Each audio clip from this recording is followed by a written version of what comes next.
Hi everybody, this is Mondays with Mike, a weekly video series where I answer questions from people like you. Here we go. This is this week's question. I'm going to make this question as generic as possible, as some of your listeners know me and know this issue I'm dealing with.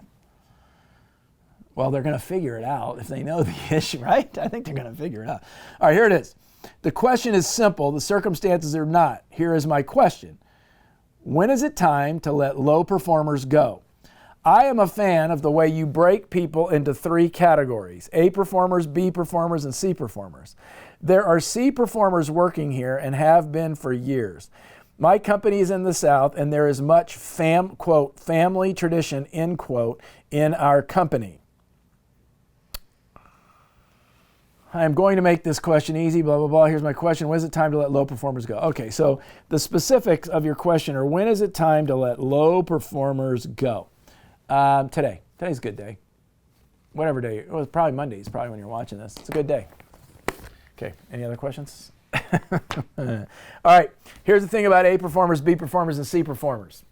You need to celebrate your A performers. You need to call out your A performers. You need to make your A performers superheroes. You need to give them capes. You need to make them the center of attention. Oh, well, people will think they're my favorites. No, they won't, and here's how they won't. You've got to have clear performance expectations of your folks. People have to know how to keep score. If they don't know how to keep score, you cannot call them A performers, B performers, and C performers, right?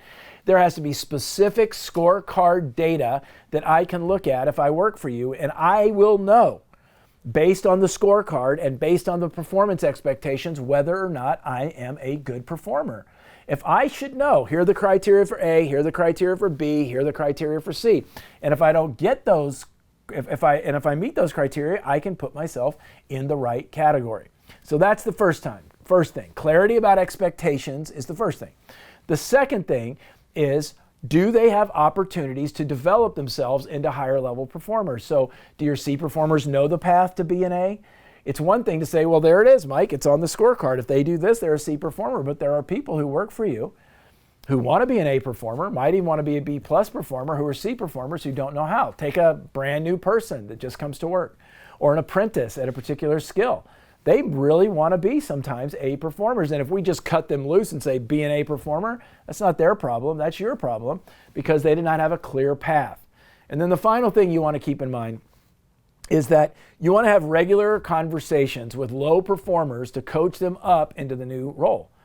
And if they are not doing that, and if they are not on that path after repeated coaching and repeated clarity about how to keep score and what high performance looks like, that's the time to let them go. But you do not do that before you do the first things I shared with you. That's unfair and it's arbitrary, and it tends to make the company look like they're just churning and burning people, which, by the way, is extremely expensive.